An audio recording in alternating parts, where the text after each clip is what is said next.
नमस्कार, अथर्व एस्ट्रोलॉजी में आपका स्वागत है। आज बात कर रहे हैं राशिफल के अनुसार 2023 सिंह राशि लियो के लिए कैसा रहेगा। अभी जैसे कि हमने कहा, मुख्यतः हम जो ज्यादा समय तक एक राशि में रहने वाले ग्रहों के बारे में लेते हुए भी हम उसको प्रेडिक्ट करते हैं। तो शनि का भ्रमण, बृहस्पति का भ्रमण और राहु केतु की स्थिति। तो राहु केतु अक्टूबर तक मेष और तुला में रहेंगे। शनि का जो भ्रमण है वर्तमान में 17 जनवरी तक यहाँ मकर में है, फिर इसका राशि परिवर्तन होके आपकी जो कि लियो है उसके सप्तम भाव में इसका ट्रांजिट होगा। बृहस्पति अप्रैल से आपके जो अष्टम भाव से नवम भाव में जाएंगे और जो राहु केतु का भ्रमण है यानी अक्टूबर 30 अक्टूबर के बाद उनका, क्योंकि राहु और केतु जो उनकी गति है वो उल्टी है, यानी वो नवम भाव से अष्टम भाव में और द्वितीय भाव में आएंगे। तो इन चीजों को देखते हुए बात करते हैं। तो जो ट्रांजिट है शनि का वो कुछ हद तक आपके लिए फायदेमंद है, क्योंकि शनि का जो शनि यहाँ मकर राशि में था तो षष्ठम भाव में था, यानी छठे भाव में था, तो बीमारियां बढ़ रही थी, आपके खर्चे बढ़ रहे थे। तो शनि का भ्रमण क्या पॉजिटिविटी लेके आ रहा है कि जो आपके खर्चे हैं वो कम हो रहे हैं, बीमारियां जो बॉटलनेक थे, जो परेशानियां हैं वो थोड़ी कम होती हुई प्रतीत हो रही हैं। और जब बृहस्पति का भ्रमण अष्टम भाव से नवम भाव में आएगा तो वो आपके लिए बहुत ही महत्वपूर्ण रहेगा। जो परेशानियां, जो काम रुके हुए थे वो काम अप्रैल के बाद आपके काफी हद तक सुचारू रूप से चलने शुरू हो जाएंगे, या हम कहें कि उनमें गति आ जाएगी।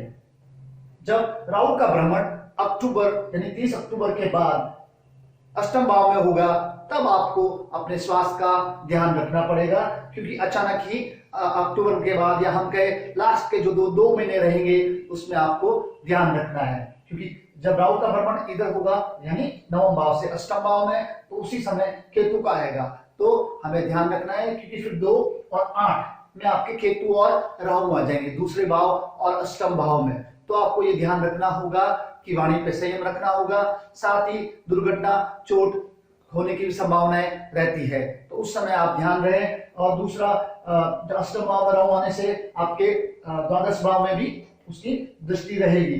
तो जो इन्वेस्टमेंट है लास्ट के 2 महीने में इन्वेस्टमेंट ना करें, जो अगर आपको करना है तो उससे पहले कर सकते हैं। बृहस्पति जब अष्टम से नवम में जाएंगे तो आपके लिए काफी फायदेमंद रहेगा। अब बात करें शनि की, जैसे कि मैंने कहा शनि का ट्रांजिट है, तो पॉजिटिव तो मैंने बता दिया आपको कि जो आपके खर्चे हैं वो कम होंगे, बीमारियां जब तक कि राहु का भ्रमण न हो उस पर अंकुश लगेगा या उससे कुछ हद तक आपको निजात मिलती हुई दिखेगी। लेकिन शनि का जब भ्रमण सप्तम भाव पे होगा, षष्ठेश भी है, षष्ठेश का सप्तम भाव में आना यानी जो आपका पार्टनर है, लाइफ पार्टनर है, उनके स्वास्थ्य संबंधी चीजें आपको ध्यान रखनी है, उनसे मनमुटाव होने की संभावनाएं हो सकती है, क्योंकि शनि का सप्तम भाव पे भ्रमण होगा।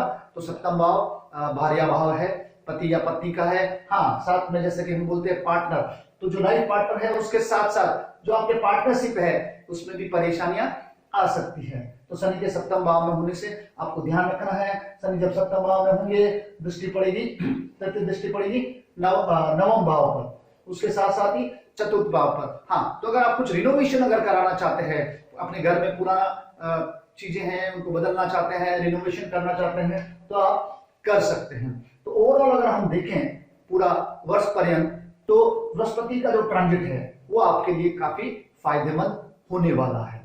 यानी जो गुरु चांडाल योग से जब बृहस्पति निकल जाएंगे 30 अक्टूबर के बाद, तब बृहस्पति की नवम दृष्टि, पंचम दृष्टि पड़ेगी। तो लास्ट के 2 महीने यानी जो नवंबर और दिसंबर है, तो जो आपके संतान संबंधी समस्या हैं, उनके जॉब से रिलेटेड कुछ परेशानी आ रही है, विवाह से संबंधित परेशानी आ रही है, उनसे निजात मिलेगा। और आपकी जो इमेज है, आपका जो प्रेस्टीज है, उसमें आपको बिल्कुल फायदा होने वाला है। या तो हम कह सकते हैं कुछ परेशानियां हो रही है, प्रोफेशनल लाइफ सही चलेगी, पैसों की या हम कहे अर्निंग की सोर्सेज में कोई समस्या नहीं है, बस आपको स्वास्थ्य संबंधी चीजों को ध्यान रखना है और वाणी पे लास्ट के 2 महीने विशेषतर आपको वाणी पे संयम रखना है, जिससे कि जो आपको फायदा हो वो नुकसान में तब्दील ना हो जाए। तो मुख्यतः अगर देखें पूरा वर्ष सिंह राशि के लिए काफी चीजें लेके आ रहा है।